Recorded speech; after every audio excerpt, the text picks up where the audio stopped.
DTs with all those overloads around that sunken, He's just I don't know what he was doing, but some good micro kills off those Zerglings. Another base going down for Jaedong. And a lot of Zealots out for Stork now, so he might go for, a timing attack when the Zerg is expanding, doesn't have a lot of units. And that's what I think he's going to do. And I was actually wrong. I don't think he got that Spire for Mutus. He got the Spire for some Scourge, and it looks like Stork's gonna move in with these DTs and Zealots, and I think he can do a lot of damage because there's nothing right now for Jaedong. He doesn't have any defense. Just standing there, but now the Zealots go in. He's going to go for the Sun Colony first, I hope. The DTs are probably going to go for the drones, is what I'm expecting. The drones come off and try to help kill stuff. Zerglings popping out. They're going to be able to provide some defense, but they're not going to be enough. And it looks like Stork is going to come out huge here. Hydralisk now out for Jaedong, and he's trying to do a little bit of defense at the southern side. More Zerglings come in, and I think that they're going to be able to defend this, but at the same time, his Evo chamber is going down. And that's only some of his forces. And if Stork can come out with this victory, he's gonna be huge ahead. And if he can kill off that hatchery, that's gonna be huge. But right now, he needs to do a lot of micro. Also picking up another base, and this hatchery is gonna go down. He still has one DT in there, and that DT's doing 100 damage. The DT goes down. He needs to be attacking the hatchery, though. The hatchery needs to go down, and the hatchery does go down. And the Zergling's doing a ton of micro. And Jaedong is in kind of a bad spot because he's not mining at that base anymore. He's only mining at 2 bases. And Stork is already saturated, probably at his natural. Stork also has a lot of High Templar, probably equipped with Storm, so he is going to be ready for this Hydralisk tech switch. Dragoon's coming out now, so he's definitely going to be ready for it. Also picking up a base at the top right, and Stork is in a really good position here, I'd have to say. Jaedong, look at Jaedong, he knows it. He sees it on his face that he's, that he needs to pick up his game a little bit, and yeah. Lurker's out now for Jaedong. A big force of Dragoons and High Templar. I think if he got some Speed Zealots, that'd be good also, though. Especially for some of his attack. If the Zerglings are going to attack the top right base, Stork is going to have to bring up his forces to defend that. And I think these cannons are going to be able to take care of pretty much everything, though, which is nice.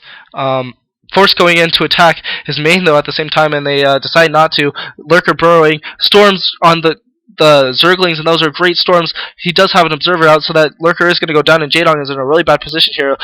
Not a ton, but a lot of Dragoons out with some High Templar. And that observer are going to be really tough to pick off, and with those Dragoons he can keep away the Overlords, which makes so the observers don't go down, don't get picked off by the Hydralisk. Big push coming in here. You can see that force of yellow just streaming across the middle, and they're going to go in. And with all those storms, trying to morph Lurkers, desperately trying to morph Lurkers, the Sayer is attacking the Overlord, and I think maybe Hydralisk would have been better than the Zergling Lurker combo, especially at this point, especially when Jaedong's so far behind. Jaedong does have the micro to move those Hydralisks away from storms and such. And this is going to be really bad. Although if he gets enough Zerglings, he's going to be able to run through this. And Stork isn't going to be able to storm those Zerglings because they're going to be all over his units. Defiler Mound going down, so he does have Hive Tech. Sorry, not High Tech. I guess High Tech, Hive Tech. But anyways, a huge force moving in for Stork, and he's just gonna be plowing through these Zerglings. Zerglings trying to probably, do a surround, get away. Stork's gonna just ignore that and just go in with his forces. A good storm on all those Zerglings. The Zerglings coming in. All the Zerglings are dead. He just needs to kill those Lurkers. The Lurkers doing a little bit of damage. They've been hitting him. I don't know why he's not killing him. The Zerglings come back down. The Zealots are there to defend, though. 2 storms go down. Not gonna be able to kill one Lurker, but two of the other Lurkers are gonna be still alive. Another story goes out. The Lurkers die. The Zerglings die. Jaedong is in a very bad position here, moving in like a commander, like Genghis Khan or something, moving into the 8 o'clock pace of Jaedong, and he's definitely going to be able to take this out. There's no way that this stuff isn't going to go down. He needs to kill that Lurker, though. The Lurker doing tons of damage. The Lurker goes down. He needs to kill those, keeping those Overlords away. And GG coming from Jaedong. Wow. So we are tied 1-1 here after two very fairly quick games, and that was a really good push from Stork. Just doing a ton of harass, just you know, macroing up pretty much, doing great macro, expanding while he was attacking, which is really key in this game, and he just did a great job. So 1-1, and let's get on to. Alright guys, so game 3, this is going to be on Polaris Rhapsody. I hope I said that right. But anyways, so the first game, Jaedong going early 8 pool and just owning Stork's Forge Fast Expand Storage. Stork obviously went Nexus first, just got owned there. But then in the second game, Jaedong went 8 pool again. Stork went Forge Fast Expand, except he got his Forge and 2 cannons first. Was able to hold off the early harass by Jaedong and just macroed up. Got more bases pretty much than Jaedong and just owned him with a great timing attack with Dragoon, Zealots, and High Templar. So here on the third game, spawning at the bottom right is going to be the white Protoss Stork, and at the top left, again, the brown Zerg Jaedong. And hopefully somebody's predicting a 3-1 there, and that could happen, possibly, if, I don't know who that was for, but if one of the players wins 2 more games, obviously that's going to be right. 2 more games in a row, that is. And, alright, moderately cute Asian girl there, not the mom, the one in the black. Jaedong doing the Overlord stop trick to get his larva to be on the left side here. Pool goes down. Whoa, is this a 8 pool? 8 pool again. So we're good. I thought that was like a 6 pool or something. Forge Fast Expand going down for Stork, and he's gonna get the Forge, so he is gonna be able to defend against this. Probably, if he scouts this 8 pool and doesn't do something dumb like get his Nexus after a Forge or something. He's going to be able to defend this pretty well, and so we're going to go probably into mid-game. Obviously, this is still early game, but mid-game. So, yeah, this time if you guys like seeing the intro, sorry I took that out. I just thought there's way too much time in between games. I haven't edited anything yet, but probably, obviously, but probably I'm even going to take out the other parts and just, splice them together. Because there's a lot of time between games, and you guys don't want to hear me talk. You guys want to watch StarCraft. So 2 gates going down, so he's going to be able to defend this. But yeah, so you guys don't want to hear me talk. Hatchery going down for Jaedong. You guys just want to watch some StarCraft instead of hear me ramble. Even though I am doing commentaries, and that's pretty much what commentaries are, hearing someone ramble. But anyways, so probe, Bisu probe there. Actually, we call it a bird probe. Maybe we should call it like a bird probe, like a pterodactyl probe. Just kidding, I don't know. But scouts going out, or no, that's probably drone to build a hatch somewhere, maybe the top right. But Zerglings are now out for Jaedong. He is going to move in, gets his Zergling killed. The Overlord pulls back because obviously it knows that those cannons are there now. The probe is at the top right where the drone was going, and the drone might get killed by this probe. We'll see. He is denying the expansion of Jaedong, and this is going to put Jaedong back a little bit from his 3-hatch build. Zergling's going up to kill this probe. It's just kind of an annoying thing, and this is almost exactly what Stork did during the second game. So we'll see how this works out for him again. Drone taking some hits. Drone's not going to go down though. all the Korean girls are just screaming, but that drone might go down actually. Oh no, the drone kills that probe. Hatchery does go down, and now this probe is going to have to run for dear life from those Zerglings. Next is going down for Stork. So this is going to go into the mid game. 3 hatches for Jaedong and the Forge Fast Expand for Stork. Same exact game. Cybernetics Core going down. For a little bit of tech. Currently no units out for Stork, but that's pretty standard for this kind of game for Protoss and such. Probe is going to get chased around the middle line. Oh, good micro there. Oh, but not good enough. Gets surrounded by those Zerglings. Slayer going down for Jaedong as well.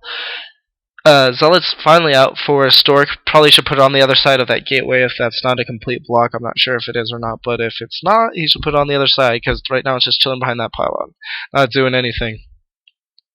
And Zergling's now going down. Another drone going out there, so maybe he's going to another hatchery or something. Not quite sure. Stargate also going out for Stork, so maybe he's going to go the same exact build. This is pretty much the same exact game. Besides the fact that Jaedong's expansion got denied a little bit longer, but other than that, I think that is actually a complete block at the right there. But anyways, this game is almost the exact same as game 2, and we all know what happened with that. At least we do if you watched the game before, and I just told you otherwise. Spire going down for Jaedong, and not much else going on. I mean, right during this time is kind of, monotonous, kind of not much is going on. And Citadel is also going down, so maybe he's going that Sarah DT build. He did the first game. Another hatchery is down, so up to 4 hatcheries. Jaedong is could do a lot of things from here. Could get a little bit of mutas. Could go huge Hydralisk break. Could go Zerglings, lurkers. Just really anything's in the realm of possibility. Supply counts. I'm assuming that's Jaedong. Yeah, I think Jaedong is on the left side, so that'd be 29 to 40. It doesn't really sound right. I think maybe it's flipped. Anyways, Sarah out for Stork, so he's going to be able to do a little bit of scouting / harassment with these overlords. Just try to kill them off a little bit. Slow overlords trying to move away, and he's going to be able to scout right over his base, know exactly what Jaedong's doing, and probably going to be able to pick off this overlord as well, which is not good for Jaedong. Hydralisk did out, so he might go Hydralisk break or lurker tech. Just really all depends on the extractor going down, and he is immediately going to put those drones on the extractor. And the Scourge pop out just in time. Not quite getting that overlord there. That would not be fair. One overlord for one Corsair is definitely not a fair trade. Creep colony going down for Jaedong, so he is going to build probably a spore there to keep away the Corsairs. Doing a good job of defending now. Zealot's out for Stork now, and Jaedong is going to see this with his Scourge, so he is going to be ready. I think he is going a little bit of Hydra, and the Overlord goes down. Not much of a reaction from Jaedong, though he's quite focused on other things. Apparently, Zealot speed is out for Stork, and he is going to have to do Jaedong rather is going to have to do a good defense here. Has his buildings in a good position to defend, although doing some good micro there, and the Zealots are going to have to retreat. So I think that Jaedong is definitely going to be able to defend this. Although Stork is going in anyways, Jaedong needs to do a little bit of micro. There you go. There you go, Jaedong. Uh-oh. Running back his Hydralisk, pulling his drones now, pulls them back, and he's gonna go for the Hydralisk den. This could be really bad. The Hydralisk den is gonna go down. This is really bad for Jaedong. Jaedong, what are you doing, man? Come on, you should have kept those drones pulled or something. I don't know what you're doing. He's just being down. He's like flash lifting up his barracks in game 3 or 4, in game 4, just being absolutely retarded. And critically, he's probably going to lose that Overlord as well, and this is a huge break, although I think he's going to be able to defend this. A ton of drones going down, though. Man, that was really cost effective for Stork, and Jaedong's in kind of a little bit of a bad position here. The Scourge come in, and he's going to lose. He loses the Corsair. Has a bunch of High Templar out, and this is almost the exact same game as game 2 of this match. More gateways going down. Pretty soon Stork's going to be able to macro up a huge army. Hydralisk den already built in the main. Probably built that right when his other den was getting attacked, so very smart move by Jaedong there. And not much else going out except the counterattack. It looks like is going on. The forces streaming in. Probably going to go for a contain on that bridge or something. Queen's Nest also going down, so he's going to go for Hive Tech pretty soon. Another hatchery going down. So 3 hatches in that top right.